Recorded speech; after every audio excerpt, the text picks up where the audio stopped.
What's up, everybody? Professional wrestler Chris Wilde back with another video on Eagles news now. And today I want to talk about the Eagles cornerbacks, specifically who is going to line up on the other side of star cornerback Darius Slay.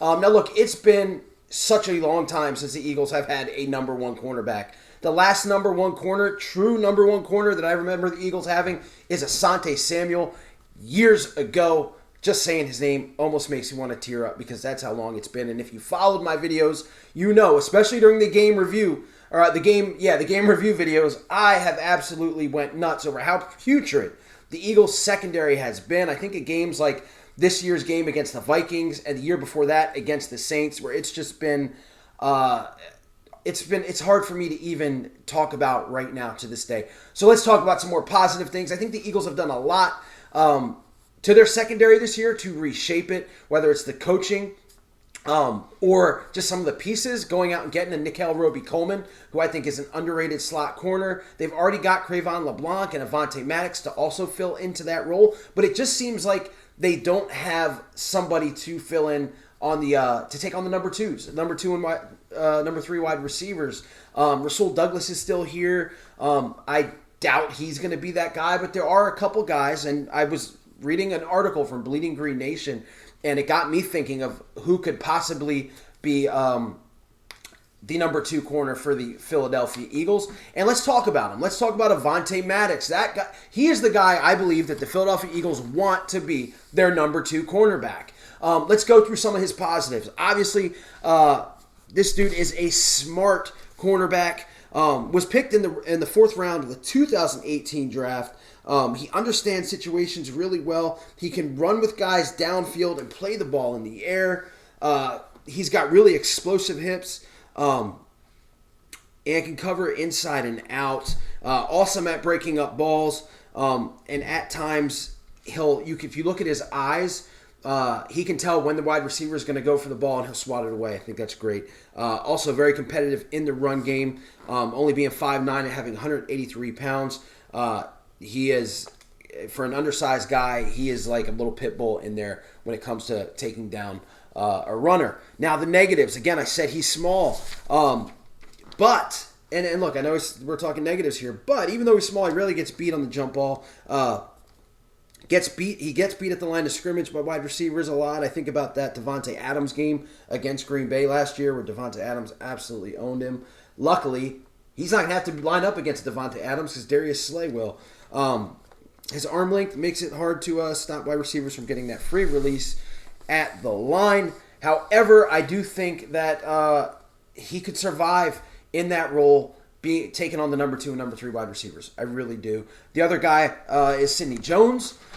And now, before you start rolling your eyes, I know Sidney Jones has been an absolute nightmare for the Eagles except for the end of last year. However, this guy, if he can somehow, and we've been saying this for years, if he can somehow get back to maybe something close to what he was coming out of the University of Washington, the Philadelphia Eagles selected him in 2017 in the second round. We all know about his Achilles injury, and if it wasn't for the Achilles injury, he was slated to be like a top 10 pick that year.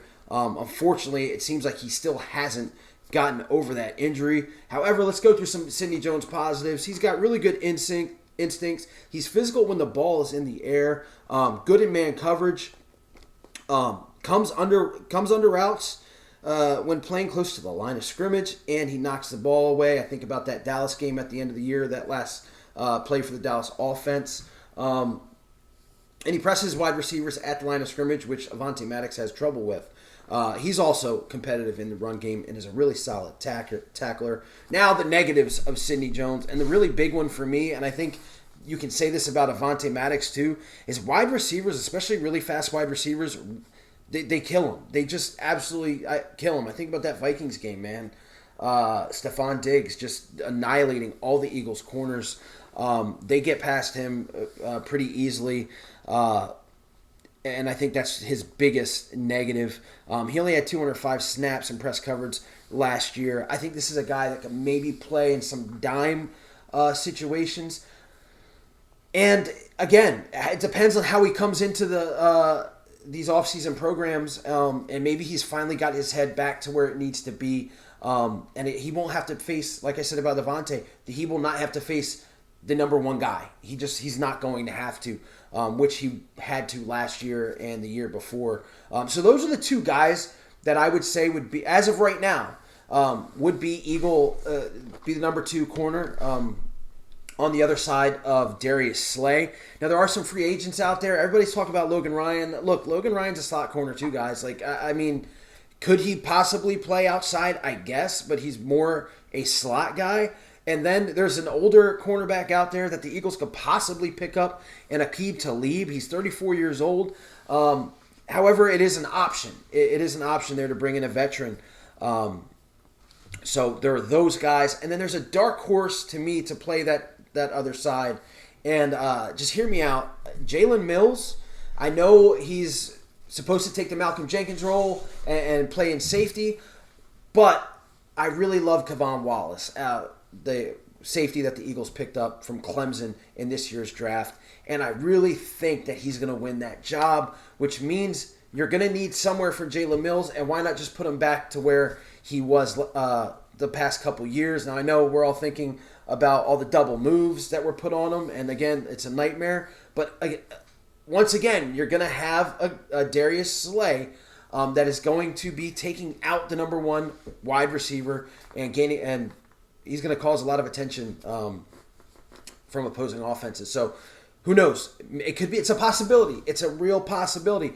But my pick, if you're to hold a gun to my head, I'm saying Avonte Maddox plays that role for most of the year. And I think if he's put in that role, we'll be okay, guys.